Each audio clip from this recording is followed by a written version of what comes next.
तो विकास जी, जैसा कि एक वो दौर था जब ये जो हरियाणा था, हरियाणा में संत रामपाल जी महाराज जी का बहुत विरोध होता था।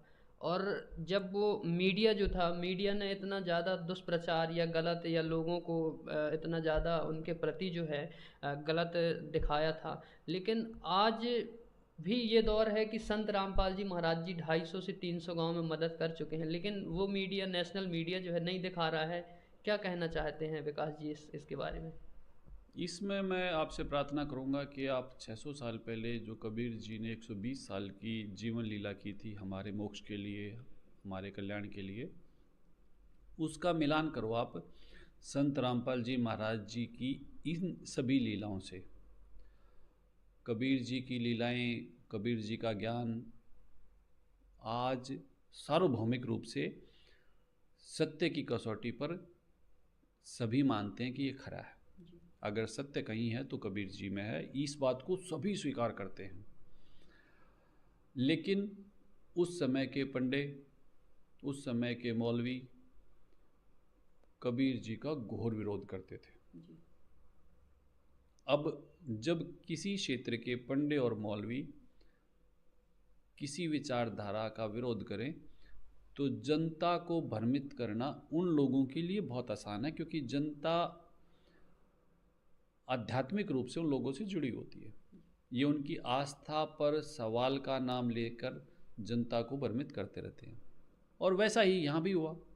यहाँ भी सब वही सत्य जो कबीर जी ने 120 साल की जीवन लीला में आज से 600 वर्ष पूर्व फरमाया था, वही सब सत्य आज प्रामाणिक रूप से संत रामपाल जी महाराज जी हमें दिखा रहे हैं, समझा रहे हैं।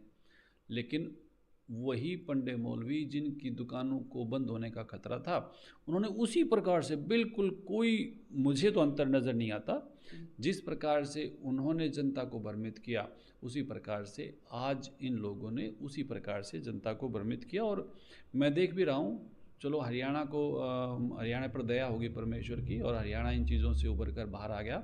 लेकिन जो हमारे बाकी राज्य हैं, उन राज्यों में बिल्कुल उसी प्रकार से विरोध हो रहा है जिस प्रकार से पूज्य कबीर परमेश्वर जी का विरोध आज से 600 साल पहले हो रहा था।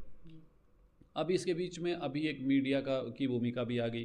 पहले ये मीडिया, ये इलेक्ट्रॉनिक मीडिया इत्यादि नहीं थे, लेकिन उस वक्त का भी जो मीडिया रहा होगा, मीडिया से मेरा तात्पर्य जिस प्रकार से भी उस वक्त हमारी बातें एक दूसरे के पास पहुंचती थी या सूचनाएं पहुंचती थी, तो वो जो सूचना तंत्र था वो भी उतना ही विरोध करता था जितना आज का सूचना तंत्र विरोध करता है।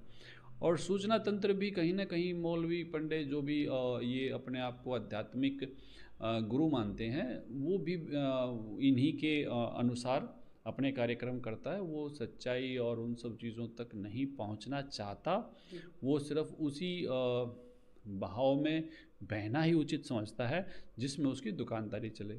तो यहाँ ये तीनों दुकानदार हैं, पंडे, मौलवी और मीडिया। इन तीनों की दुकानदारी जो थी, उन्होंने अपनी दुकानदारी को ध्यान में रखते हुए ये सब दुष्प्रचार किया और जनता को भ्रमित करने का कार्य करते रहे।